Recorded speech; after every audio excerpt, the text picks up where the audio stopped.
So today we will going to discuss विसर्ग संधि. Last time हमने व्यंजन संधि कंप्लीट किया था. अभी हम विसर्ग संधि करने जा रहे हैं. ये संधि का लास्ट टाइप है. तो विसर्ग संधि कब होता है? When विसर्ग is followed by either स्वर और व्यंजन, the alteration takes place, that is called as विसर्ग संधि. तो विसर्ग संधि कब होता है?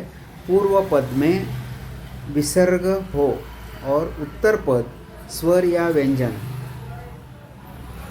वर्ण से शुरू होता हो, तभी विसर्ग संधि होता है.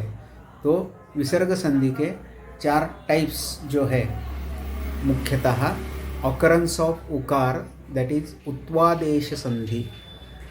ऑकरेंस ऑफ सकार यानी विसर्ग उ वर्ण से जब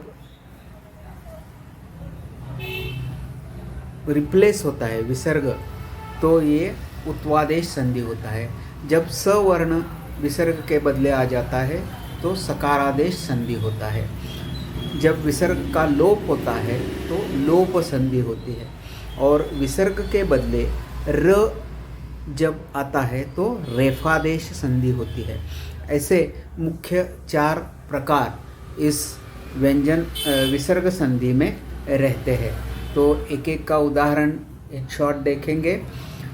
इसमें सकारादेश संधि ये बहुत से ज़्यादा एग्जाम्पल, और लोप संधि के एग्जाम्पल्स और रेफादेश संधि के एग्जाम्पल्स हमारे संहिता में मिल सकते हैं.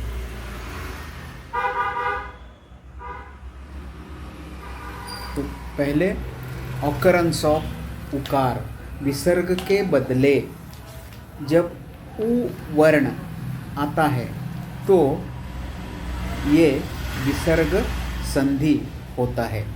तो कब ये होता है? अगर विसर्ग के बाद में अगर ह्रस्व आकार या कोई मृदु व्यंजन आता है तो विसर्ग के बदले उकार हो जाता है, यानी विसर्ग रिप्लेस होके उकार होता है. तो वो सूत्र है अतो रोर प्लुतादु प्लुते. सूत्र MCQ में आ सकता है. तो ये अत ये जो है वो ह्रस्व आकार के लिए रहता है.